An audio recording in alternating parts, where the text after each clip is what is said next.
Jennifer Cleveland, and welcome back to Space Coast Channel's Lively Brevard Show. And I'm Malak, and I thank you for being with us again. It's going to be a fantastic show. Thank you. And today we have Donna Erickson, who is with the Brevard Association for the Advancement of the Blind.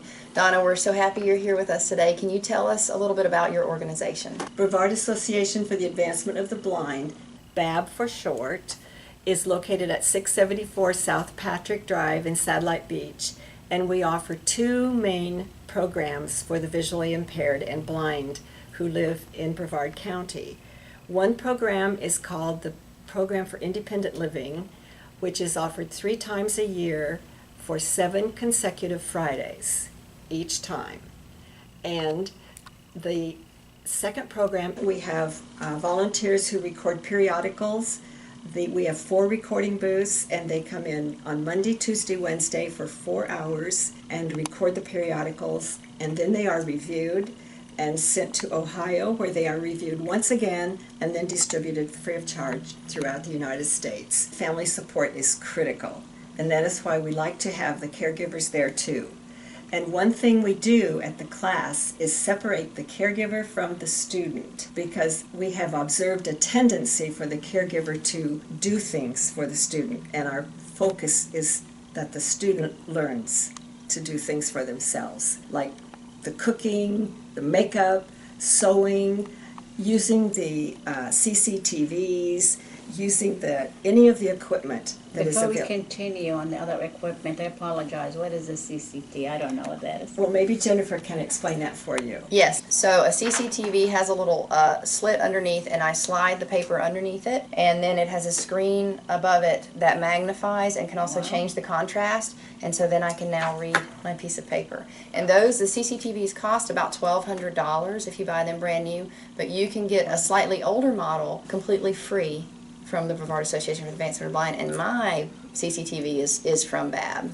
Well, I think I need one anyway. The CCTVs are available to Yes. those who need them, and if you would happen to have one you would like to donate, we would appreciate that too, so that other people who are visually impaired will have access to one. The other things we work on are makeup, we have guide dogs, white cane days. So with the guide dogs, though, you have people like me come in and we talk about Right. our experience on how we got a guide dog and what it's like to have a guide dog, so that other visually impaired people can make that choice on whether or not they think a guide dog is right for them. Jennifer, I do understand. You have the most adorable dog there is. I see them in stores, I see them in airports, and people tend to love animals. I mean, look at commercials. I mean, animals and babies. So it is very difficult for us not to want to pet the dog and touch it. And you know, honestly, I feel like I don't want to think I'm also ignore them either, you know. So what are the basic rules? Does it do any harm, basically, if I'm petting this dog while they are actually in service or, you know, on duty, as you say? Yes, So tell good us. question. Yeah, yes, thank you. Good question. It actually does do harm to the dog. Does it? The dogs are trained to focus 100% on their visually impaired person. They're our eyes.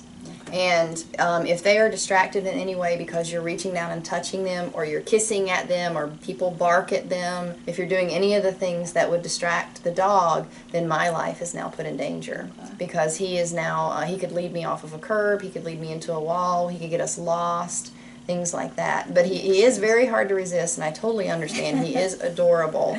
But once a dog starts looking for attention and affection, then they're no longer guiding the visually impaired person. So it's very important when you see a dog with a guide dog harness, it's very important to completely ignore that dog. Completely ignore them. Treat them like you would a wheelchair. They're a Yeah. piece of medical equipment. Thank you for the explanation. And again, the community does not understand that, not being visually impaired, so it is very difficult, obviously, for us. And you must interact a lot, obviously, being out in the community, not driving. So there's parks, there's dogs, other dogs. What happens when those other dogs are close by as well?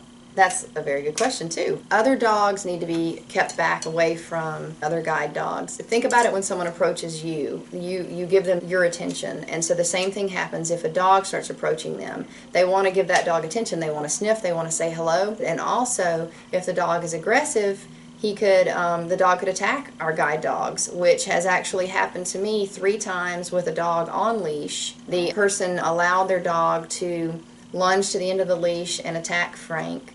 And the last time was I was on the beach with Frank, and an unleashed dog came up from behind us and attacked Frank. And that actually set him back so much that we had to have a retrain, and we're now in the process of retraining him to build back his confidence and to help him feel safe and secure and be able to focus again 100% on me. So my life has had to change because of careless dog owners, because now I'm actually at this point not allowed to go out alone, because with me being visually impaired, I can't see what's around me, so I can't see if another dog is approaching me. So I have to have a sighted person with me to be aware of when another dog is approaching and to tell that person to keep their dog at a very, very safe distance from my dog. Also, generally I get an argument about that. Most people say my dog is friendly, oh, they just need to sniff, let them greet each other, things like that. They don't, and no matter what I tell them, they don't seem to understand that it's not okay, and it's my life that's in danger. So we're asking our friends that are watching us to please educate yourselves, educate your children, your neighbors. That is not okay then at this point. They are on duty, and it really is not okay. And that's one of the things that they teach at the Brevard Association for the Advancement of the Blind, is the responsibility as a guide dog owner. If you want to take that responsibility and actually get a guide dog, you need to learn about how hard that job is to be a guide dog owner. And then you also teach people how to use white canes, correct? So with the white cane is the long white cane that the visually impaired people use. You can recognize it because it is solid white. It may have a red tip on the end. We use it to swing back and forth, and it rolls back and forth on the ground to tell us about our terrain. And you sell them there too, right? Yes. Oh, it actually has a roller at the bottom? It has a ball at the bottom. Kidding, really? I've never noticed So that. that it bumps across curbs, and okay. you can get really big ones for rough terrain if you want to go onto the beach, or if you want to go through the grass. I have a rough terrain one. So yes. Wow, But you sell those there. You have other equipment for the blind and visually impaired also. And a lot of equipment is available free of charge. Yes, it is. It's all loanable. So do you have any upcoming events that the public can take part in that we can help raise funds for BAB? We do have a fundraiser coming up November 5th at Gleason Park. It's our annual Sprint for Sight 5K. It is our 6th one, and this is a shirt from last year, and also this is our medal that we will be giving. But it is at 4 o'clock on November 5th at Gleason Park, and we have live music by one of our BAB students, Robert Roulette, and his band is called Out of Sight. We have lots of prizes. We have 3 outstanding door prizes this year. We have a Fitbit, an overnight at the Oceanfront Crown Plaza, and a family membership to the Brevard Zoo. And those will be drawn out at the end of the race after everyone gets their medals, and the door prizes are being drawn out during the race. We have food, music. And you get to meet a lot of the visually impaired from Brevard County. Yes. How do we get a hold of you? How does someone sign up for it? Okay, Running Zone manages our race for us, so you can get on the Running Zone website and register, or you can register at BAB. Our website is www.babhelpfortheblind.org, or you can get on our Facebook page, which is BAB's Sprint for Sight 5K Run Walk, and register that way. And what's the address of BAB? The address of BAB is 674 South Patrick Drive, so you can drop your registration off if you wish. And also the registration fees are $18 for visually impaired, $18 for students, and $22 for adults. Up until I think the day before the race, then it goes up. And the date again on that race? Is November 5th, Saturday, November 5th at 4 o'clock at Gleason Park. Well, thank you so much, Donna, and thank you for all the work that Brevard Association for the Advancement of the Blind does. It changed my life, and I'm eternally grateful to them. Well, thank you so much for joining us today, and Absolutely. we really appreciate Fascinating it. information. Yeah. Fascinating information, both of you. So Thank you for inviting me. Yes, And I'll thank see you at the race because Okay. I'm going to be in it. Yes, Jennifer, break our register. Yes. Thank you all for joining us again, and we'll see you soon.